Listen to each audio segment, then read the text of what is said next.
Hi, everyone. Welcome to Avatar Identity Crisis. Thank you for attending this talk, and thank you for the IMPAKT Festival for having us. My name is Ruby Talot. I'm an artist, designer, and cyber ethnographer, and today we'll be talking about avatars. We are very lucky to have in our presence Carla Ganis, transmedia artist and industry professor from NYU, Tabitha Swanson, creative director and creative technologist, Boromir Doringer, curator and head of education and research at the Next Museum in Amsterdam, to address this very important topic. Thank you, Ruby. We are incredibly grateful to be here. Thank you to Arjun, Daniela, Feline, and the rest of the IMPAKT staff for putting on such an incredible event. And thank you to our panelists for agreeing to be here and for agreeing to participate in fostering a dialogue that will hopefully generate some very poignant and interesting questions about our relationship to technology. My name is Adrienne Cassell. I'm one of the curators for this panel, and I'm also an artist and researcher. I perform under the name Avatar Lilith, who will actually be here on screen, assisting in guiding us through some of the topics of our panel today. So we decided to break up our discussion into three main topics. The first one is cyber ethnography of virtual gatherings and digital avatars. The second one is avatar archaeology, living in Frankenstein's shadow. And the third one is legislation, ownership, and identity. Who owns who? We specifically chose this topic of avatars and digital doubles really because it is directly and intimately tied to the ways that we see ourselves and the ways that we see each other.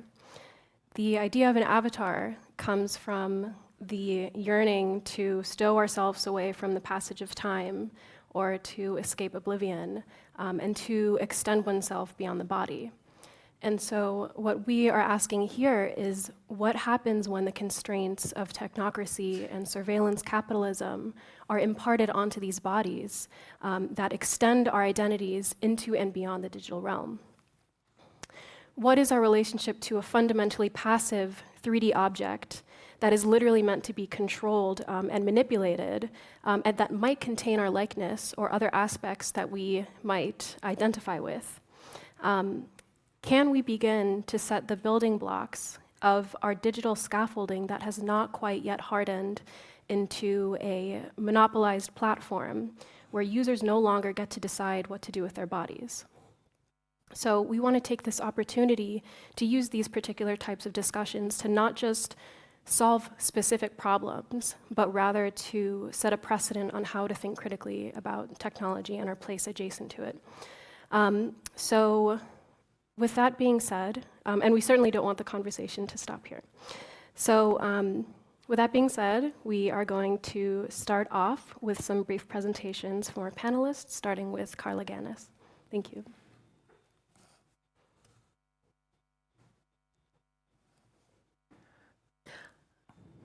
Oh, we'll need some audio. We can't hear Carla yet. Just one sec. Can you hear me yet? Oh, okay. Yeah. You're good, we hear you. We're good? We hear me? Okay, great.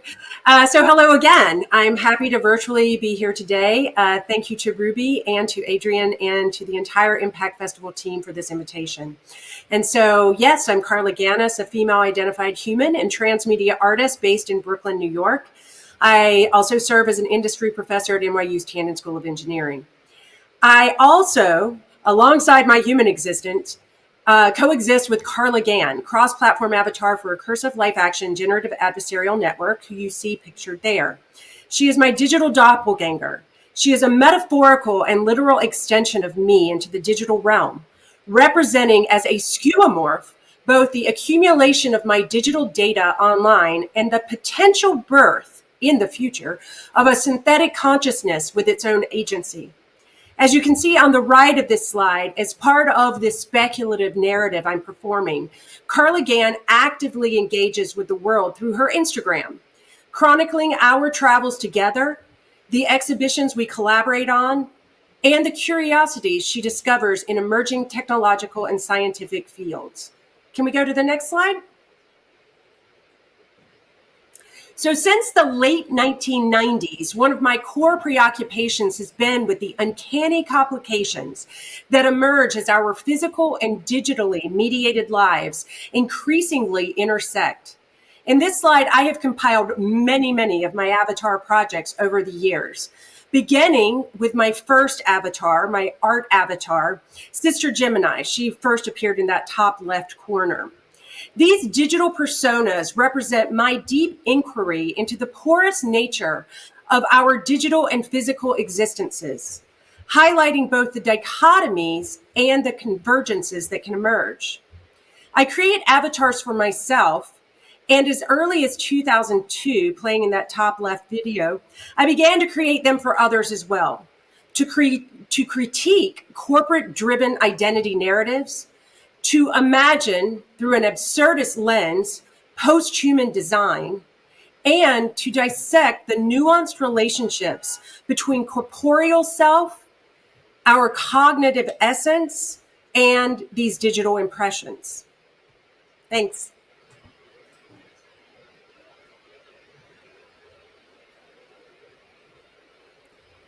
And now Bogomir will introduce himself. Thank you. So is my slide up there? Yeah. I mean, how in such a short period to compress 20 years of life and work? So I actually thought to connect two main projects and my own researches and to kind of eventually nest inside of this idea of an avatar. So the first project that I would like to share is the project Faceless, or Reinventing Privacy Through Subversive Media Strategies, where my role was recognizing that as an artist, I'm producing images with no face, and then looking around myself and asking, why do other artists do the same? So can it be that the images that we are producing and works are somehow signs or symptoms of society in crisis or an identity in crisis? This project became known as Faceless, and it's basically a phenomena that for me starts from 9/11 and this kind of idea of accepting surveillance for sake of our own security. And of course, we all know how this surveillance later basically feeds into what today we call surveillance capitalism. But what was the most interesting is what is the role of mask in contemporary times and how we resist that surveillance or that presence of technology with the use of mask, which is very much as well a way that we use it in ancient times as a form of protection, camouflage, as a prop of entertainment. So Faceless became a traveling exhibition, more than 150 artists, professionals, amateurs, name it, but also a lot of users of internet that felt that their faces are somehow not free. And living in a faceless society, as you can imagine, is not a very much matching what we are thinking of, particularly of Western part of the world. So I was following these kind of forms of resistance and reclaiming of body or going against technology, birth of face filters, these kind of online drags that we are all engaged daily, and of course all the protests that happen in last 20, 30 years, which often had in common that they have masks.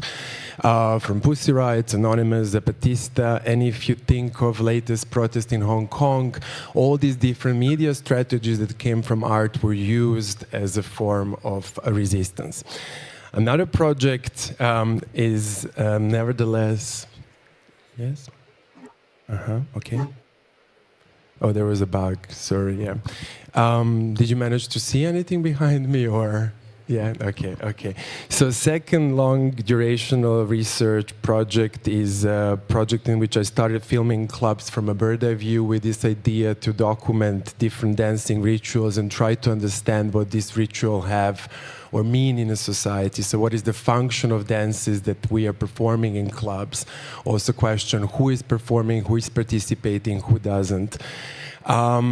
And nevertheless, so to kind of bring that to the topic of Avatar, I do see this ritual of dancing and masking living, particularly in virtual and digital environment. And very much through times of pandemic, when we didn't have a social space for practicing these rituals, we end up in digital spaces practicing, communal or, transformative, and of course, in some way going beyond this idea of mortality, because in digital world, it feels as if we can live forever, in a way. So, that also became an exhibition at Next Museum where like these topics came together, called Unidentified Fluid Other, and that's where I'm going to stop. And see you next round. Thank you. And now we'll have a presentation from Tabitha.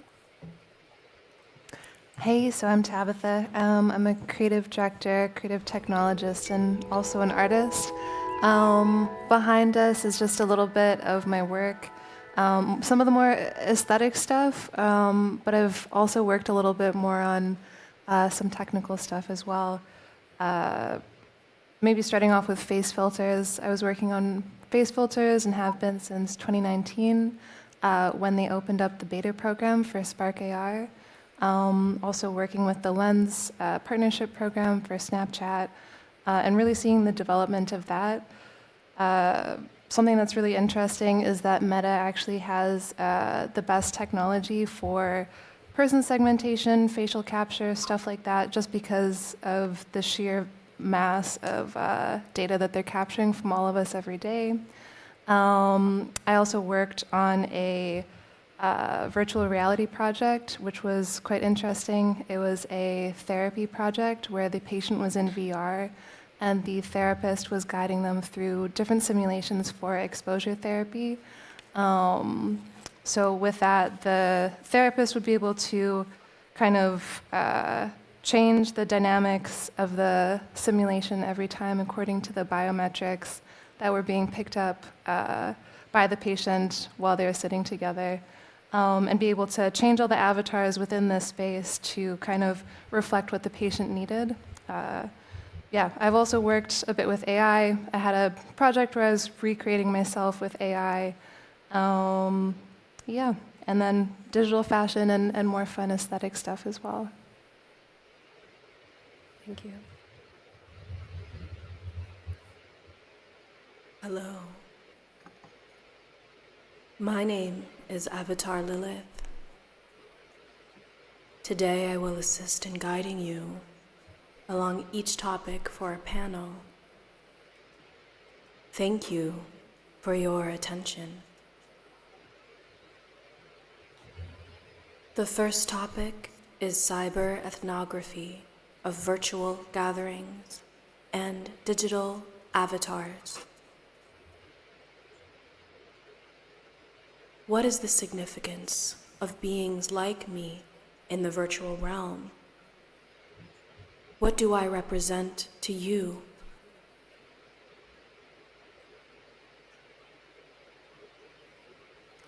So Carla, let's begin with you.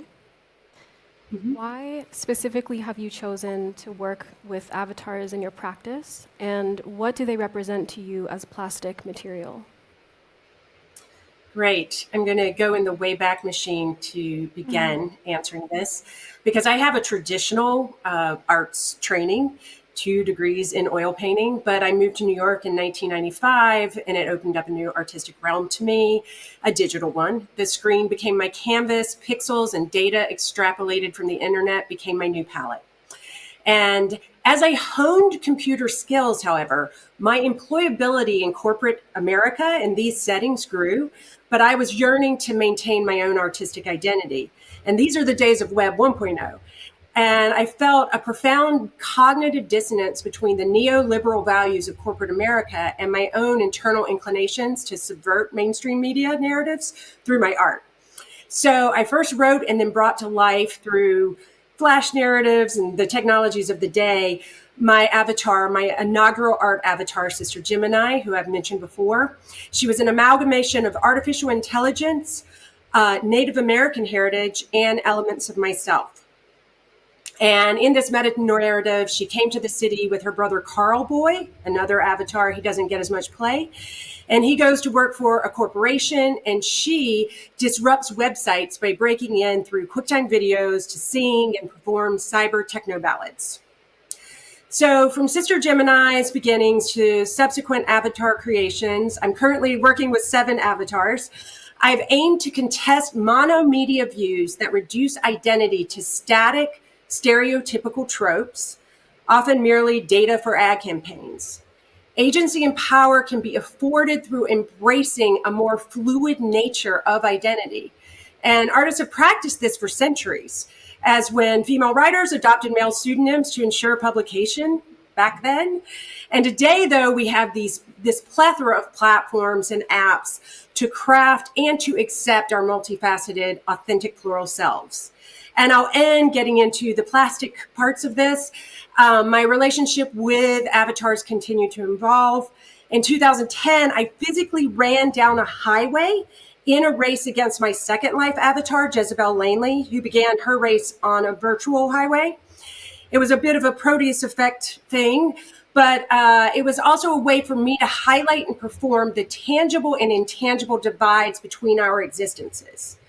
And most of my avatars that I'm working with today are very Baroque to counter the homogeneous and sterile designs that exist throughout the humanoid and AI robots that we see out there.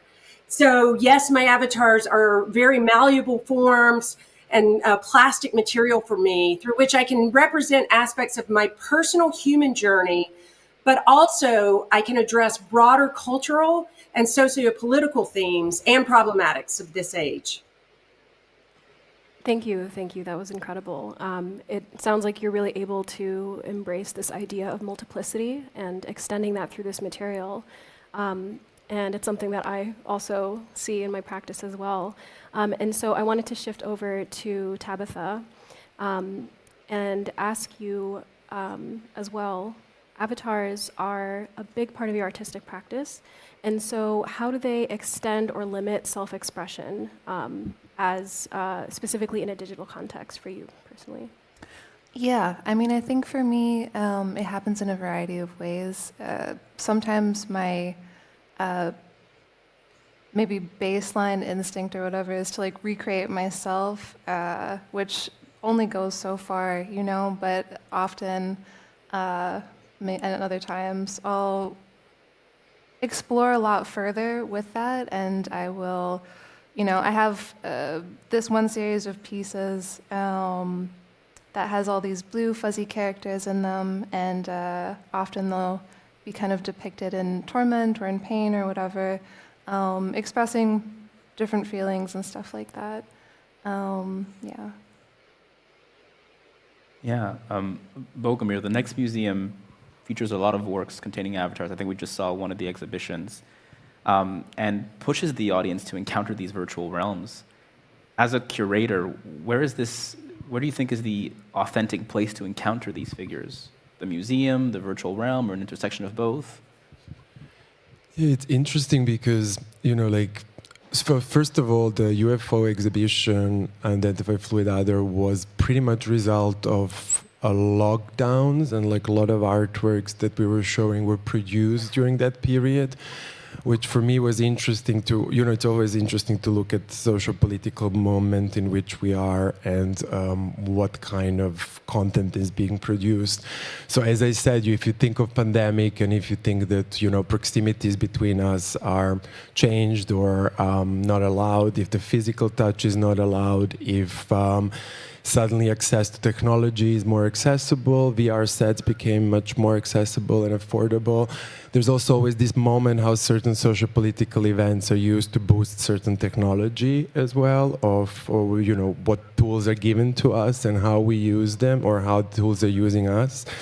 So UFO was very colorful, very bubbly, very funny, and to a lot of people it seemed just as an entertainment, but all of those artworks were a form of performance art happening in digital world. So same what 60s or 70s were doing with, you know, very extreme exhaustions, long durational performances. You could find this in these examples. And most of the people who were making these artworks were coming from place where maybe they cannot speak about Buddhism openly, or dealing with trauma of losing their parents, like Jacoby Sotterwhite or Lu Yang, or Harriet Davy, that was having access to the CGI software, which allows to create bodies that are not necessarily presented in a world around us.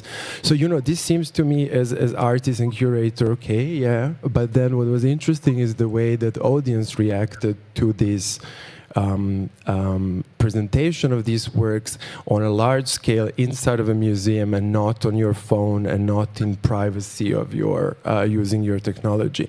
And the reactions were from people feeling scared, disgusted, repulsed, triggered, to there was almost this physical, uncomfortable reaction. On the other side, it created a counterculture where the new generation that came and saw this work felt that they're represented.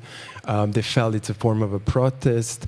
So it was very interesting to see how giving such a large-scale space and also proper technology for presentation has an impact and reactions of audience that I did not anticipate. In that sense, the reaction to the exhibitions were quite surprising to me. So it definitely confirmed that showing of this kind of work is actually very subversive and still, and that it works, but therefore that it's also, it was, it's also post-pandemic, we have this, anyway, but like it confronted people with something that I did not expect would be that, that intense, in a way, I'm curious here, because you mentioned that this becomes a place to tell stories that cannot be told in other places.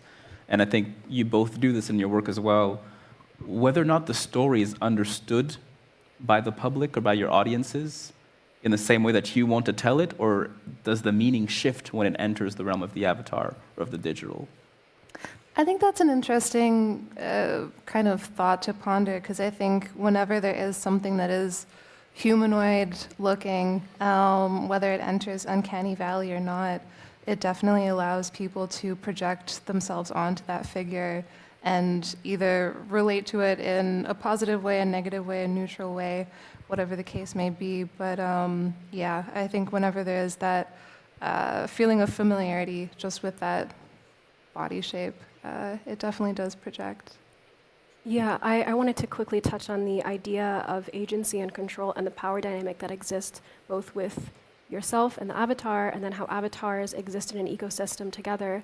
And I wanted to really quickly share an anecdote when I created a piece where I asked people to control my avatar that has my specific likeness, as you can see behind me. And there was this very extreme repulsion that came with that. And so that to me indicates that avatars span beyond likeness, and there's a very visceral feeling that, that occurs when we're dealing with these digital bodies.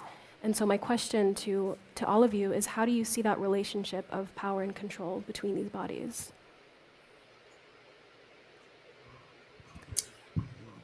Well, I am working with my avatars, I'll just chime in here, primarily in a speculative fiction realm. And what I mean by that is I am puppeting them still. So the control is still primarily mine. So even though I speak of my avatars in the third person, and I think about this quite a bit. As I mentioned, I'm working with 7 avatars, and they're all bespoke. I've created them myself.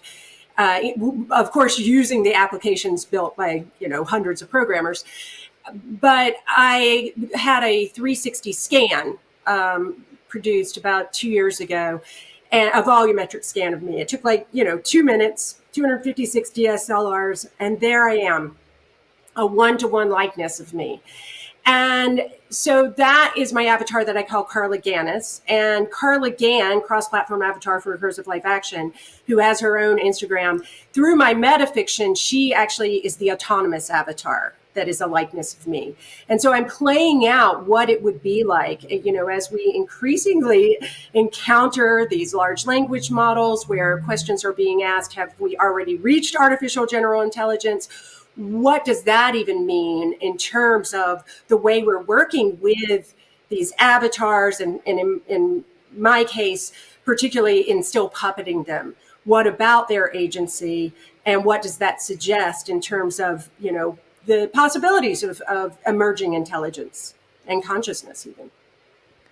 Thank you. I think that's a very poignant jumping off point for our next topic, which is avatar archaeology, living in Frankenstein's shadow. And so you had mentioned scans, which is one way that we can construct avatars, but there are very much a plethora of different Avatar tools. archaeology, living in Frankenstein's shadow. How was I built? Whose pores, skin textures, and default features rest beneath my topology? So Carla and Tabitha, let's speak to a face archaeology, if that makes sense to you in that term. So a face archaeology Avatar when constructing avatars. Thank you, Avatar Lilith. And so if you see that there is this idea of face archaeology, what elements get included and excluded in this digital visage, essentially? So that's for both of you in your practices. Tabitha, do you want to go first? You go first. Okay. So in the avatars, I've been working with this particular set of avatars that I've mentioned a few times now since 2017. And excluding Carla Gann, I took a cue from the uncanny portraits of this 16th century painter named Giuseppe Arcimboldo. And some of you may know his work. He produced these portraits of people composed of fruits and vegetables and flowers. And they're what I would suggest are uncanny and really funny. After I'd started this project, I met this Arcimboldo scholar at a tech conference in London a few years ago. And she posited that Arcimboldo was trying to express that humans are not separate from nature, they are nature. So my avatars, as these kind of post-humans, are composed of or texture mapped with, all of these different emojis representing new nature in a way, in our digital nature. And so just to describe a few of my avatars, Lucille Trackball, she represents an AI stand-up comedian, and she has smiling emojis for skin, brain emojis for cheeks, a pie for a chin, a chicken leg nose. So this is what I'm talking about in terms of face archaeology and the way I'm building avatars. Lady Ava Interface is an Android assistant to museums. She was on the Whitney Museum site for like 8 months. And she has clouds for hair and cookies for skin, and playful nod to the internet, and a series of gears and levers that represent her facial features. And that's a nod to the original Victorian antecedent, Lady Ada Lovelace. And then finally, I've got this other avatar, Tipu, who isn't a humanoid avatar. He's Tipu's tiger. And he's a cat meme robot decolonizer. And he's inspired by the animatronic tiger at the Victoria and Albert Museum. When you wind it up, it mauls a British colonizer. And so I consciously try to complicate facial archaeology more and more. And I am creating what I call kind of bespoke avatars in doing this. And it definitely has a Frankenstein component. And I generally try to avoid working with avatars representing pop culture figures or ones that supersede the uncanny valley, even going further. And so, again, my avatars exist in this realm of the absurd and comical. And I doubt there is any designer or engineer who will ever create digital avatars or robots for my models. But at least I'm asserting that our present and future could look different, that there are alternative paths to the design of digital beings, and particularly post-human AI robots, because right now we see a lot of white silicone faces. Oh, go ahead. Oh, good.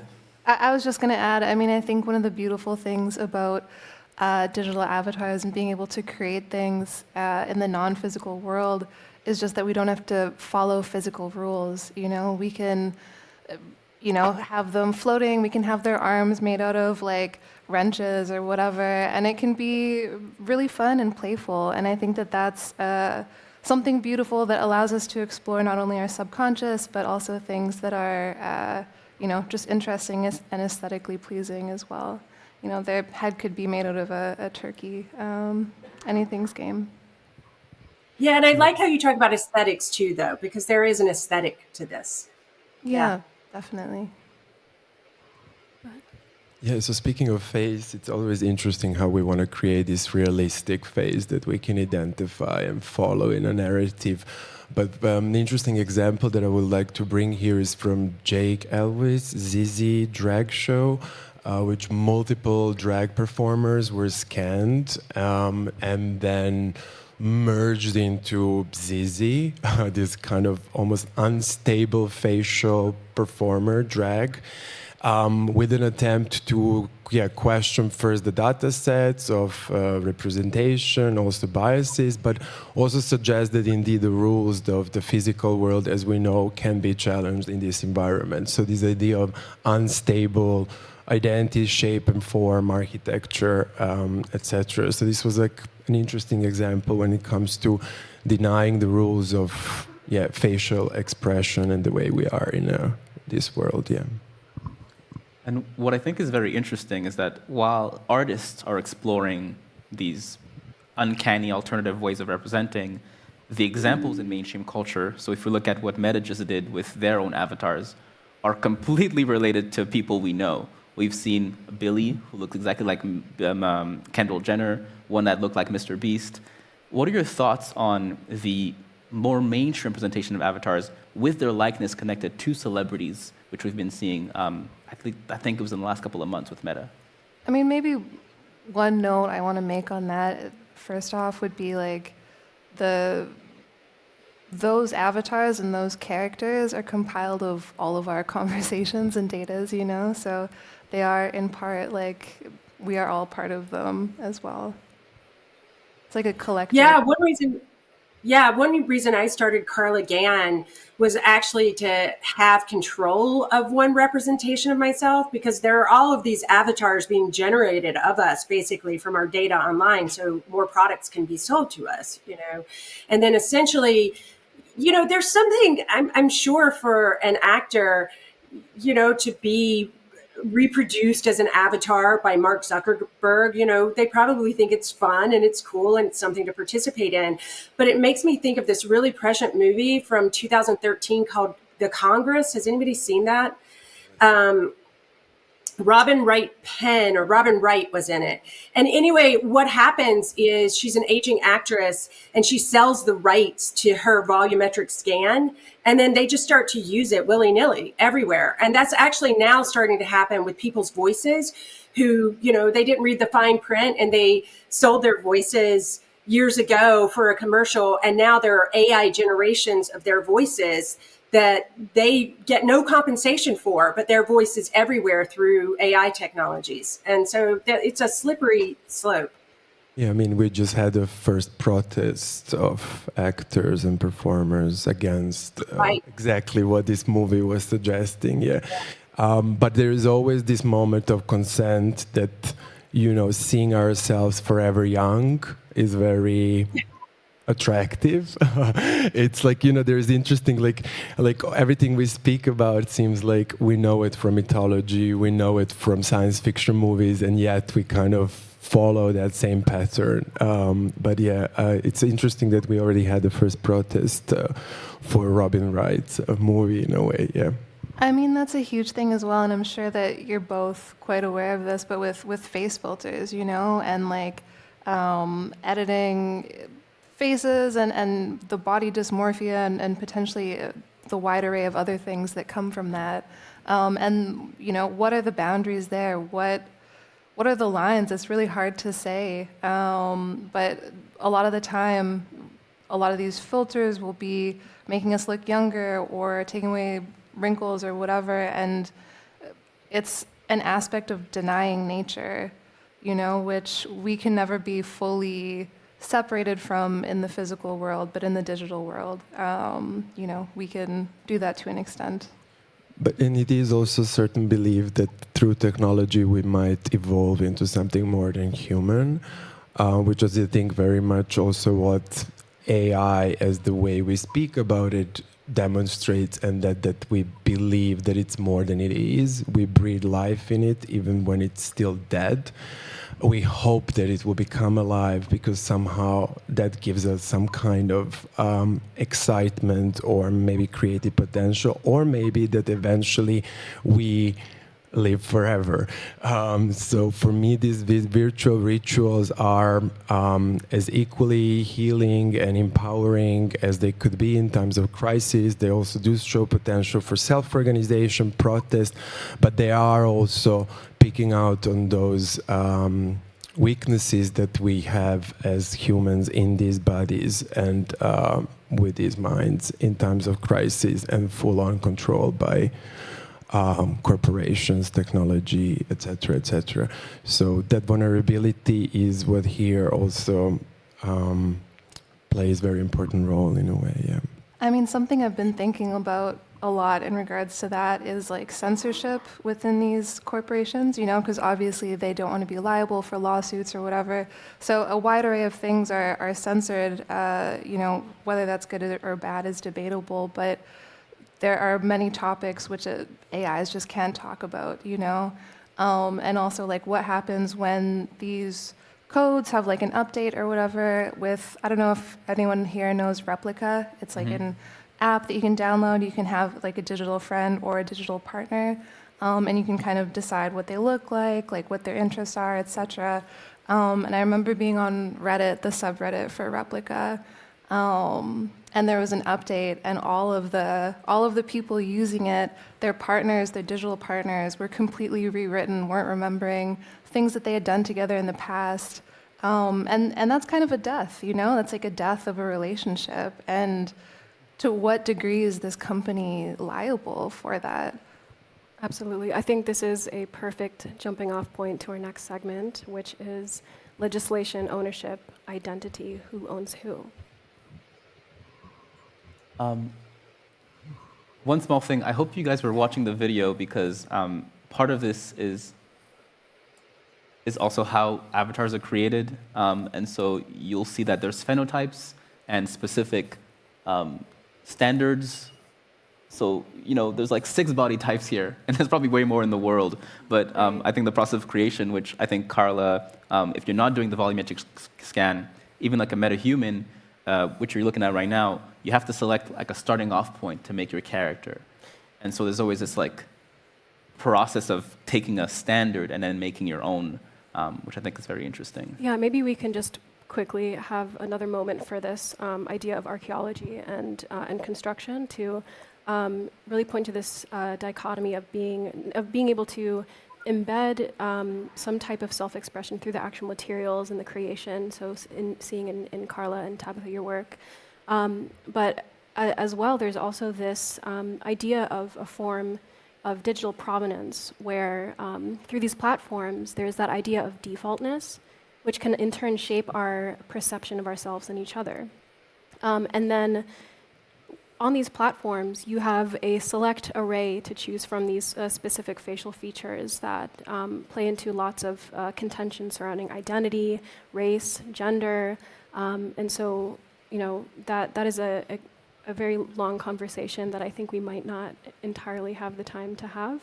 But I think it's important to recognize the contention surrounding the actual creation process, which is why we decided to screen capture the process for creating this avatar. So I think with that, let's transition to the next segment here. Legislation, ownership, and identity. Who owns who? What is there to be done with my body in question? Who gets to make decisions about my digital flesh?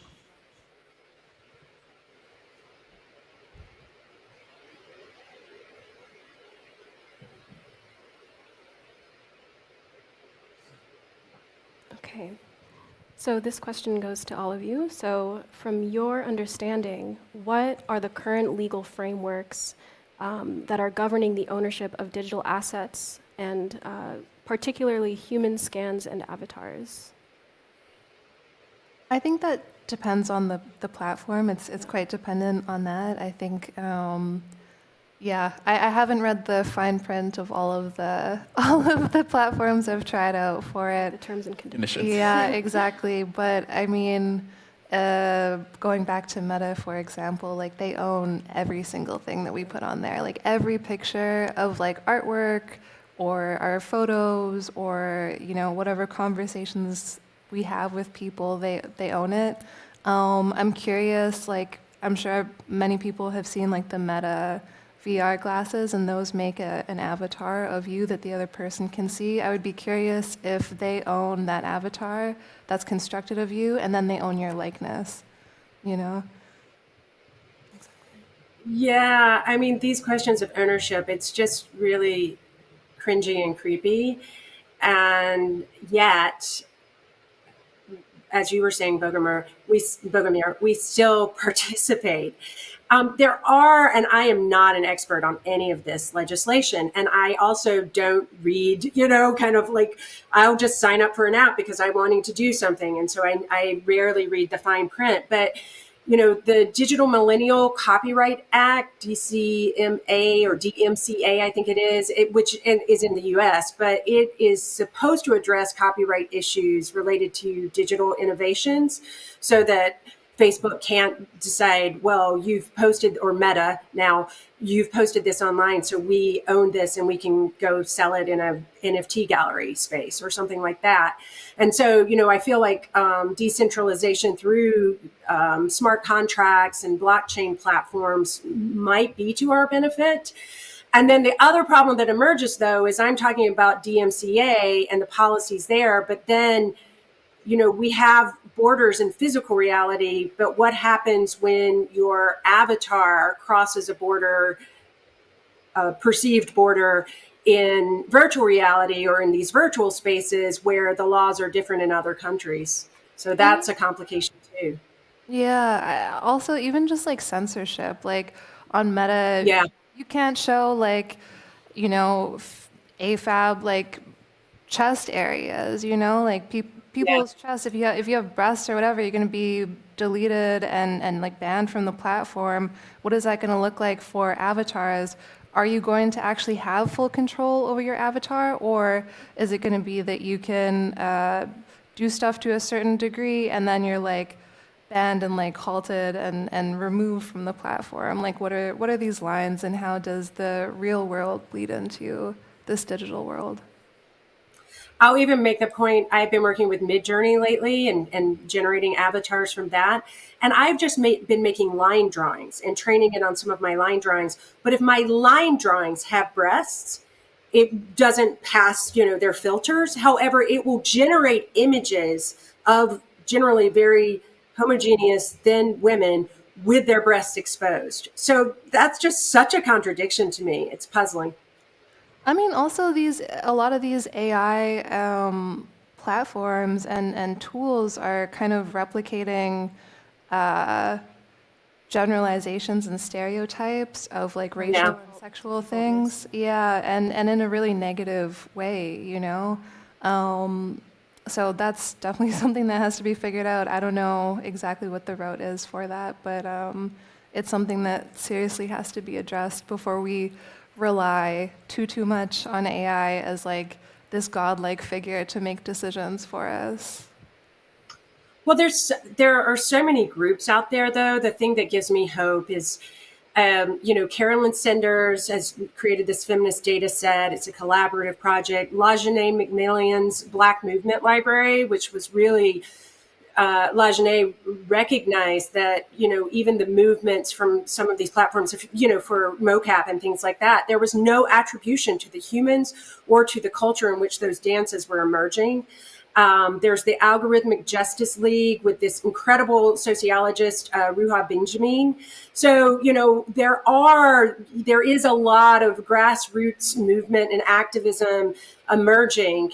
And so that gives me hope. And I just feel like, conversations like this are really crucial and important for us to galvanize and keep talking through these things and trying to solve them. And trying to solve them before they go to a policy level. Like a few years ago in the UK, they started trying to use AI to detect people who were wanted for like certain crimes, and they found that especially within people in the Black community, they were being pointed out as people who had done crimes, even though they had never like done it, just because their data set for people with darker skin was just so low that it couldn't distinguish between different characteristics, and then they had to roll it back. Yeah. I would just like to add that, if we speak about face detection and inaccuracy of it, and as you mentioned also the bias that was obvious there, then I have to think of the VR set as the perfect tool for next layer of surveillance, which happens in our private spaces while we are trying to perfectly move that avatar that represents us. So these kind of gestures that we are using to activate the technology, trying to have perfect movement from toes till head, and getting better and better at that. So for me, it was always interesting to look in VR chats to those avatars that are laying on the ground, because that was clear sign that those people don't have the latest technology, but they're still in the space, which becomes this strange way of participating in something, but yet not giving too much of yourself. And you would actually, once you experience them in the VR chat, you would kind of see them as almost dead bodies. But in a way, those dead bodies had more freedom because they were not exposing themselves.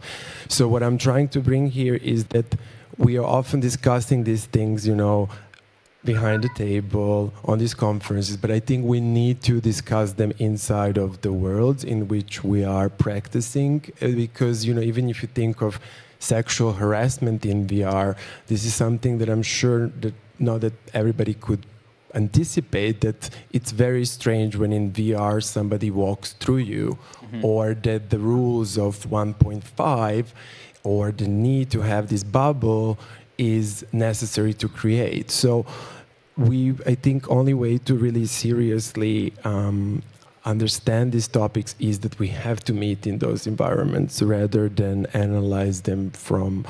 And another, interesting, just to bring, is that I often, if I would have a VR set, I would forget that I had the VR set. So the memory that I created in these environments stays in my body, but the VR set does not. So I don't remember the technology. I remember the visuals, the pixelation, the sounds.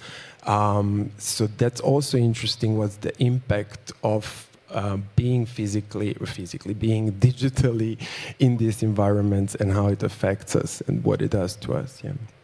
So there's layers of added complexity. On the one hand, there are events like you mentioned, which are storied ever since even the 90s with Julian DeBell's The Rape in Cyberspace. We've seen sort of sexual harassment happening in virtual worlds. But now the added complexity is that a lot of these avatars now can be agents. So when we were working on some of this, I sent Adrian a ChatGPT plugin for Unreal, which means that now the avatar can sort of act on its own behalf or speak on its own behalf. And if instead of ChatGPT, it was a model fine-tuned on 4chan, then what does it mean when that avatar goes into a world and does hate speech or anything like that, right? So there's sort of heavy ethical and legal implications about who controls or who is then the responsible when it goes outside of human control towards just algorithmic control. I mean, I'm curious, honestly, if like 4chan was scraped for ChatGPT and it's just kind of like within the boundaries, because even if it's not saying like racist stuff, like those biases are still there and they're like somehow accessible. Yeah. So I think we can move towards our concluding questions. Thank you. I think this was a very generative discussion. And after our concluding questions, we'll have time for a Q&A. And so, yeah, I think, Ruby, would you like to Yeah, begin? I'm just going to put the concluding thoughts video on. Yeah. Okay. So hopefully we didn't depress you too much about this whole situation. And I want to sort of end on what are the most potent possibilities that you see for resistance against these structures of controls in digital space, or areas of sort of light or hope within these discussions? I mean, I think something that's really beautiful about digital avatars is it does give, and it will continue to, to a greater degree, give people who perhaps don't have the ability physically to move around in certain ways, that ability to do it in a digital way, so they can still navigate and move, and maybe regain that feeling of, movement, which I think is beautiful and something I've been thinking a lot about. There's a great film from 2008 called Second Skin. And already with the emergence of Second Life in, what was it, 2002 or 2003, people were getting married online, having never met in person. And one thing I want to speak to is it seems like it's an atavistic tendency in humans. I mean, in the 15th century, Leonardo da Vinci made plans for an autonomous knight. And a couple years ago, they followed his plans and they actually made a kind of, mechanized, robot-like form. And, our kind of like real interest in machinima and animatronics, I mean, that extends through thousands of years, right? And so here we are today, and it just seems like our technologies are a culmination of these hopes and dreams, the double, that has kind of existed, the doppelganger that is not quite human, these kind of things. And I find all that really fascinating. And obviously, I am participating in this kind of practice, not only just to critique, but it is something that I find playful and something that has always interested me since I was a child. But, with back to what you were saying, in Second Skin, they were interviewing these people, and some of them were really poignant because they didn't have mobility, and already they were finding agency. And I think it is called the Proteus effect, how, something your avatar can do then gives you a sense of what you could do in your own physical life. Some of them couldn't do certain things, and so they were able to kind of find a wish fulfillment in these virtual spaces. And finally, a couple of other things in terms of just like bullet points. I'm a professor, so here we go. But resistance against, these existing structures. Again, getting back to decentralization, open source projects. Even now there's open source social media. I don't know. I've been in Mastodon. They're not there yet, but there's Mastodon, DTube, Twitch, some things like that. Digital activism, again, as I mentioned. I think digital literacy, I think as a teacher, that of course is very important to me, but that we're extending that literacy to a larger swath of the population. Sociology, someone like Ruha Benjamin, again, who wrote Race After Technology, Abolitionist Tools for the New Jim Code. I mean, it is frightening what is getting perpetuated. And we need more people. I love looking at this table. We need more people at the table, but not just in, physical reality. I'm the one person virtual today, but like actually in these spaces, like you were saying, Bogomore. I hope I'm pronouncing that correctly. Bogomir. Excuse me. Sorry. And so we need to actually be kind of running these, simulations in those spaces together as well, and to improve or provide us with more agency and kind of empower us. Thank you, Carla. I would just bring it back to this idea of ritual of masking as dancing as a form. If you think of ritual of masking as becoming something different than yourself, as maybe a chance to have a mask to tell the truth, as Oscar Wilde would think, or the idea that by wearing one mask we become multiple bodies. If like we look at Pussy Riots, one balaclava and colorful color, we are suddenly all Pussy Riots. So I'm just using these examples that are more like kind of popular or known. But what I'm also bringing here is that then this idea of freedom of movement, which for me comes from dance, and what are the obstacles when one is not allowed to freely move, which can be not being allowed to for education, not having access to cultural programs like this because maybe they live very remotely, or they're differently abled or disabled. So how these places can become a form of practicing something that eventually has an impact outside. And I will just use an example of illegal raves in times of pandemic in Chile, where in a digital world, avatars of different people, musicians that never met before would dance in front of a sound system, kind of like totally following the rules of illegal raves. And then eventually when pandemic was, when the lockdowns were over, they did meet in physical space and did that ritual. And they dared to do that, they connected, they bonded. So for me, it's interesting how we can rehearse certain things and indeed use these tools to maybe dare to use our bodies in a different way. But of course, at the end of the day, knowing who owns this technology is quite alarming. So yeah, I'm trying to be positive, but yeah, it's and it's on the other side, this explosion of digital entities again in times of NFTs, for me was on one side fascinating. On the other side, I feel that they were used as a seductive tools to pull us into some kind of economy, business models, and in a way exploit us as well. So I'm also very careful of, it really depends who is making it, for who, when, where, etc. Yeah. Yeah, thank you. And no, that was great. And so we are tied to these larger constraining structures that, you know, it's going to take a multimodal approach. And so bringing this towards a little bit larger of a lens, how can interdisciplinary perspectives from law, sociology, art, and technology come together to form more holistic solutions?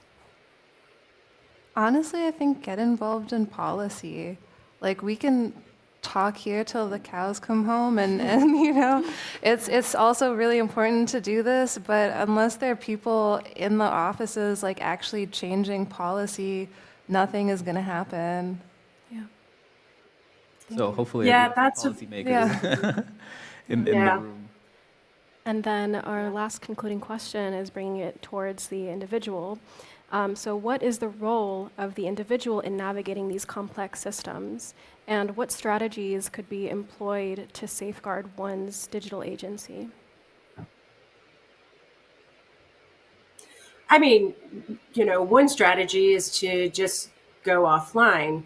But it begs the question. A few years ago, I did a selfie project. It was a selfie drawing project, and it was collapsing self-portraiture and selfie culture into one another, so slowing down the process. But it begs the question, is it a selfie? Is it an avatar if it's not shared? And if you're not in these communal spaces, if you're not in VR chat, or I'm in Mozilla Hubs a lot because it's an open source platform. So that's one thing I appreciate about that. I think one thing is, you know, choosing wisely and really educating yourself. I know I still need to educate myself more in terms of privacy settings and VPN and, you know, these kind of things to kind of safeguard yourself more, and even people who are in your community. Because when you're holding events, I hold lots of events. I built this thing called the Wonder Camera that has 25 different metaverse or social VR spaces. You know, there's a responsibility to others as well. I mean, I think, yeah, definitely educating yourself. I think maybe slightly tangentially, and I know we're short on time, but I think things are about to get very interesting with AI and security, and also AI impersonations of other people. And I think that from that there will stem, you know, this whole new industry of AI privacy that is here already, but is going to explode, yeah, in a different way in the years to come. Yeah, thank you. And just one final concluding thought is that we are having this very specific conversation towards a very specific technology. But as you can see, a lot of the conversations that we're having here tonight very directly tie into a lot of these other conversations about data privacy, AI, surveillance, and, you know, a lot of the other themes that we'll be seeing throughout this whole festival are very related. So we do hope that the conversation doesn't stop here, and that these specific conversations can be critical tools and ways to set precedents for being able to engage in critique like this. So thank you. And critiques are important, but also have fun. Yeah. Yeah, it's got to be both. If we have the time for Q&A, yeah? That was my cat, by the way.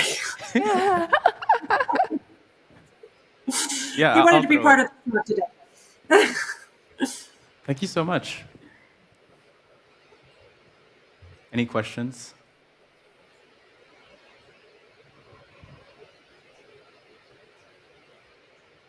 No? Guess not.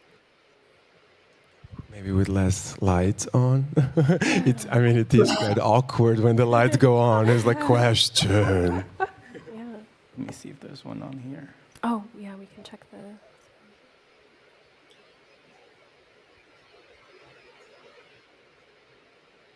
No questions. It's 10 p.m., so maybe that's why. Yeah. People are tired. Yeah. Thank you all so much for coming. Thank you for being here. And thank you to Impact and the entire staff. And And good luck to figure out fiction from reality or fake versus real. Yeah. Yeah, for sure. Thank you all. I can't see the audience, but I know you're there. Really appreciate it. Thank you.